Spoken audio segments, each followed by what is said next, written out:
ఒక్కసారి కొమ్మూరి గోల్డ్ కి కాల్ చేయండి. తాకట్లో ఉన్న మీ బంగారాన్ని విడిపించి మార్కెట్ ప్రైస్ కి వాళ్ళు కొనుక్కుని మిగతా డబ్బులు మీకు ఇచ్చేస్తారు. రైట్, బ్రేకింగ్ న్యూస్ చూస్తున్నాం. మన న్యూస్ స్క్రీన్ పై హార్మోజ్ జలసంధిలో హైటెన్షన్ వాతావరణం నెలకొంది. ఇండియా షిప్ ని పేల్చేసింది ఇరాన్. భారతీయ జెండాతో వెళ్తున్న నౌకపై దాడిని తీవ్రంగా ఖండించింది ఇండియా. సో ఇరాన్ దెబ్బతో సముద్రంలో ఆ నౌక మునిగిపోయిన విజువల్స్ చూస్తున్నాం మనం. సో భారత నౌక ప్రమాద సమయంలో షిప్లో 14 మంది సిబ్బంది ఉన్నారు. మునిగిపోతున్న షిప్లో ఆ భారతీయ సిబ్బందిని ఓమన్ కోస్ట్ గార్డ్ అధికారులు కాపాడారు. భారతీయ షిప్పై జరిగిన దాడిని ఏమాత్రం ఆమోదయోగ్యం కాదంటోంది భారత విదేశాంగ శాఖ. అయితే సోమాలియా నుంచి యుఏఈ వెళ్తోంది ఈ ఇండియన్ షిప్.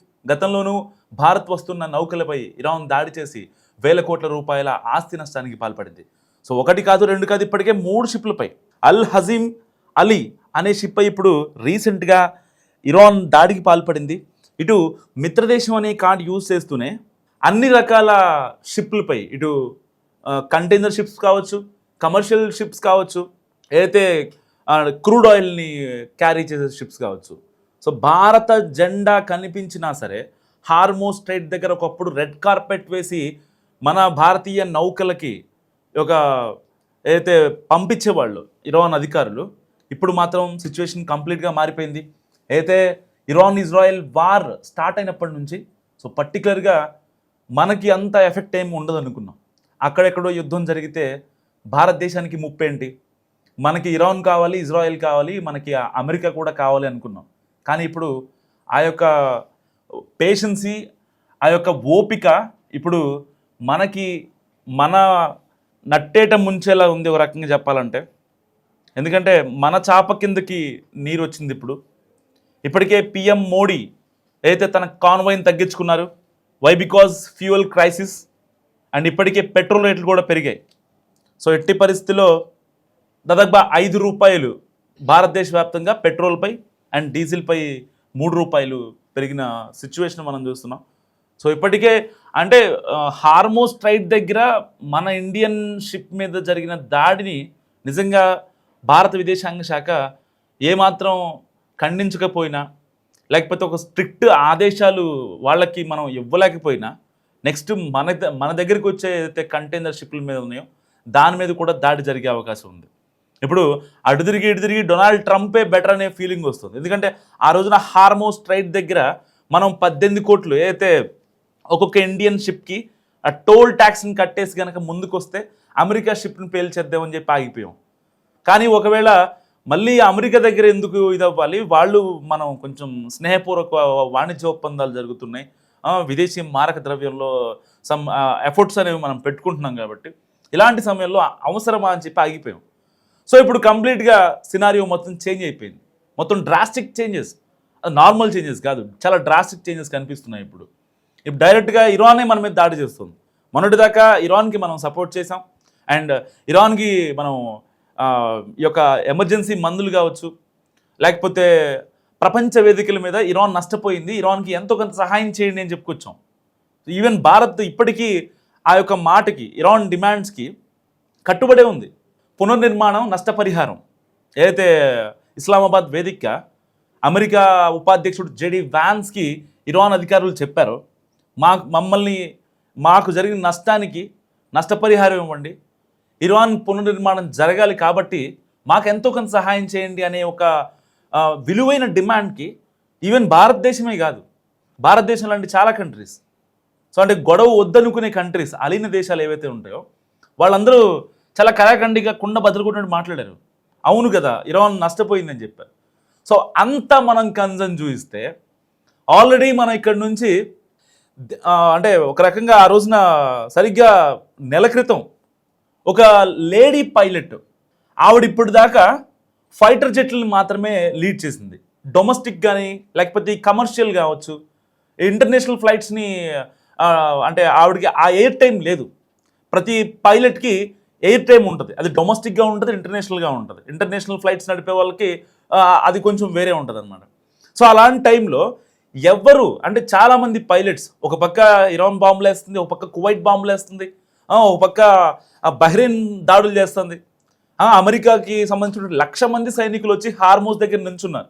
సో ఏ క్షణం ఎలా జరుగుతుందో తెలియని సిచ్యువేషన్లో భారతీయ వీర మహిళ ఒక ఆవిడ పైలట్ సో ఆవిడ జస్ట్ ఇక 26 ఏళ్ళు అనుకుంటా, 26 ఏళ్ళు ఐ థింక్.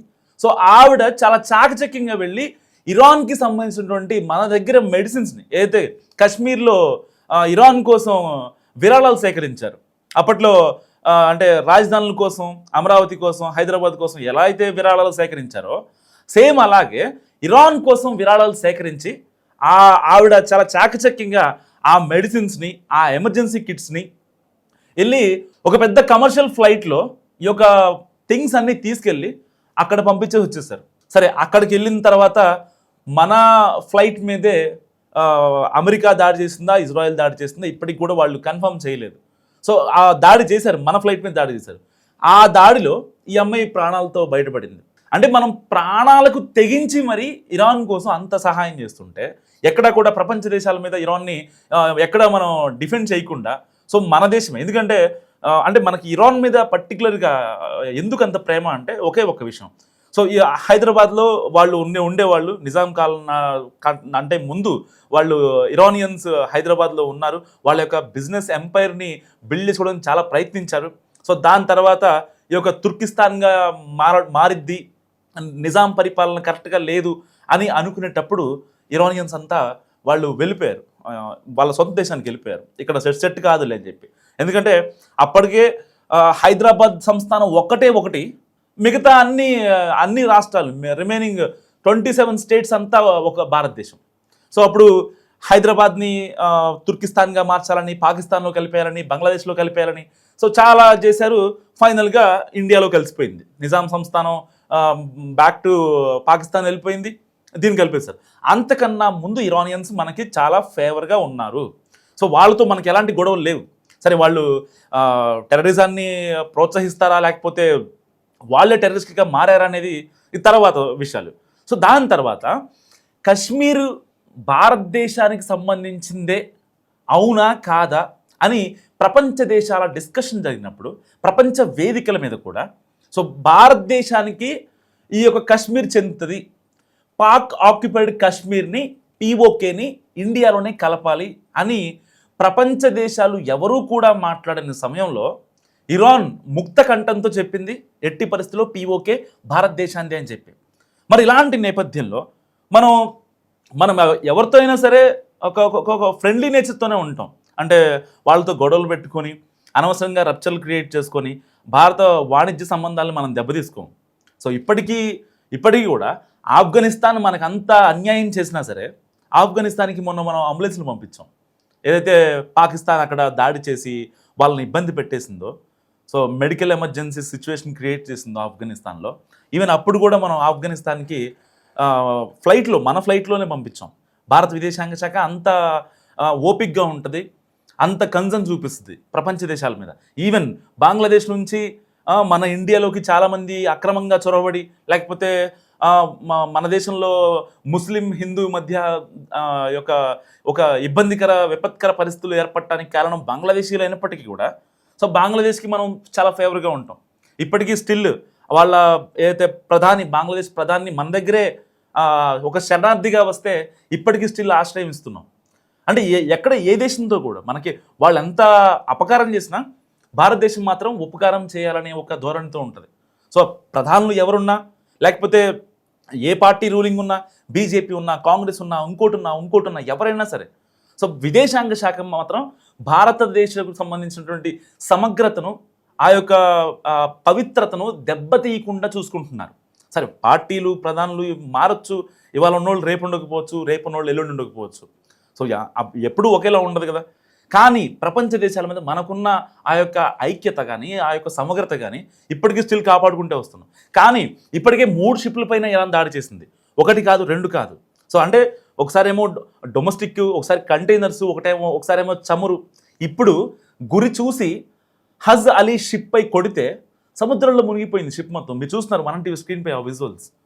సో ఇలాంటి నేపథ్యంలో అసలు ఇరాన్ ఏం చేయాలి? విదేశాంగ శాఖ మాట్లాడితే సెటిల్ అయ్యే ఛాన్స్ ఉందా, లేకపోతే కావాలనే మనం రెచ్చగొడుతుందా? ఎందుకంటే మనం ఇప్పటికీ కూడా అమెరికాకి సపోర్ట్ చేస్తాం, ఇటు ఇరాన్కి సపోర్ట్ చేస్తాం, ఇజ్రాయెల్కి సపోర్ట్ చేస్తాం. మరి హార్మోజ్లో హై టెన్షన్ వాతావరణం నెలకొంది. ఇండియన్ ఫ్లాగ్తో వెళ్తున్న హజ్ అలీ షిప్ని ఇటు ఇరాన్ పేల్ చేయడంతో హార్మోస్లో ఉద్రిక్త పరిస్థితులు నెలకొన్నాయి. సో మరి ఇరాన్ ఇండియన్ షిప్ని పేల్ చేయడంపై మీరేమనుకుంటున్నారు? మస్ట్గా కామెంట్ చేయండి.